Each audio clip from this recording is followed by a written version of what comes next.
14e pour le groupe Génération.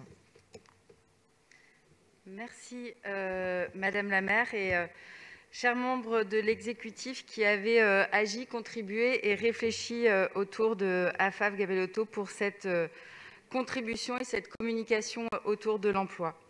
Le plan Paris Boost Emploi montre en effet toute l'ambition que nous portons toutes et tous et que porte notre collectivité en la matière. Elle intervient, vous l'avez toutes et tous rappelé, aussi au cœur d'une crise dont les conséquences sur l'emploi, sur la qualité aussi des emplois qui vont émerger après cette crise, sont déjà visibles et d'autres, on ignore encore l'impact et la durée. Les chiffres sont alarmants. La hausse des allocataires, plusieurs intervenants l'ont rappelé depuis le début de ce Conseil de Paris, les allocataires du RSA augmentent beaucoup et l'abaissement aussi de la moyenne d'âge inquiète.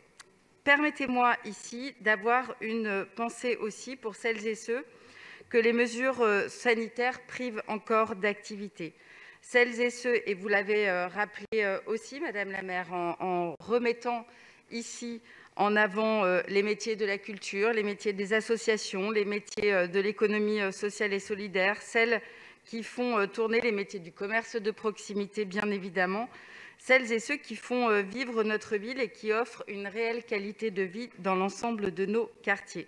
Le plan de relance adopté par notre collectivité permettra d'atténuer l'effet de cette crise, nous n'en doutons pas, de soutenir aussi les secteurs les plus touchés, comme je viens de le rappeler, et celles et ceux, les secteurs, les activités qui, visiblement, encore aujourd'hui, ne bénéficient pas d'une prise en compte suffisante par l'État.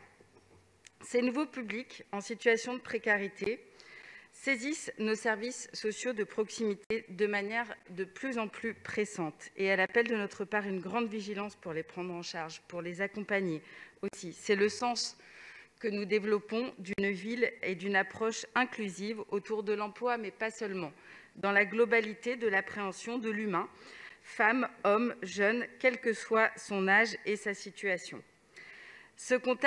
Dans ce contexte, l'Observatoire de l'emploi et de l'économie parisienne, je pense, est une bonne chose. Et nous devons aussi y associer des Parisiennes et des Parisiens à plusieurs de ces étapes. C'est un excellent outil de suivi et d'analyse des grandes mutations qui sont à l'œuvre.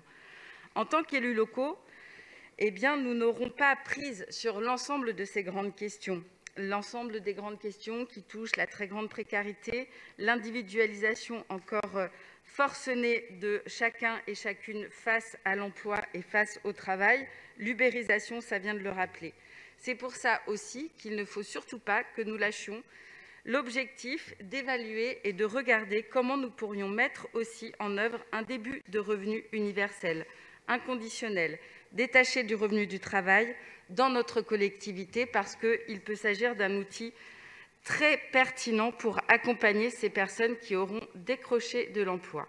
Je veux aussi rappeler que les marchés publics, puisque nous sommes une collectivité, et vous le rappelez, Madame la maire, qui croyons aussi beaucoup à la capacité de l'investissement public, que nous pourrons suivre aussi les clauses d'insertion de ces marchés au plus près de nos arrondissements, au plus près de nos quartiers, au plus près de nos territoires. AFAF le connaît, le point Paris Emploi, puisque vous avez rappelé le rôle très mobilisé des maires d'arrondissement. Le point Paris Emploi du 14e arrondissement agit dans ce sens-là. Il adapte sa programmation, son accueil, son travail au plus près du territoire.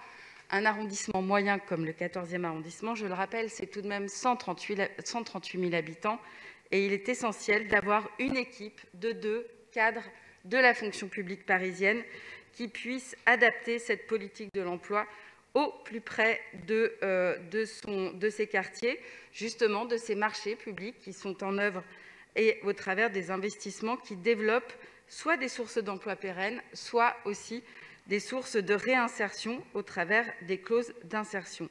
Alors, bravo pour avoir aussi insisté dans cette programmation emploi sur les dispositifs d'insertion par l'activité économique, qui sont de véritables outils, qui permettent aux Parisiennes et aux Parisiens de sortir de l'inactivité, souvent trop longues, et en particulier pour les personnes les plus éloignées de l'emploi. Voilà, nous suivrons de très près avec l'ensemble de l'exécutif, l'ensemble de nos collègues, les dispositifs de cette communication. Je vous remercie. Merci.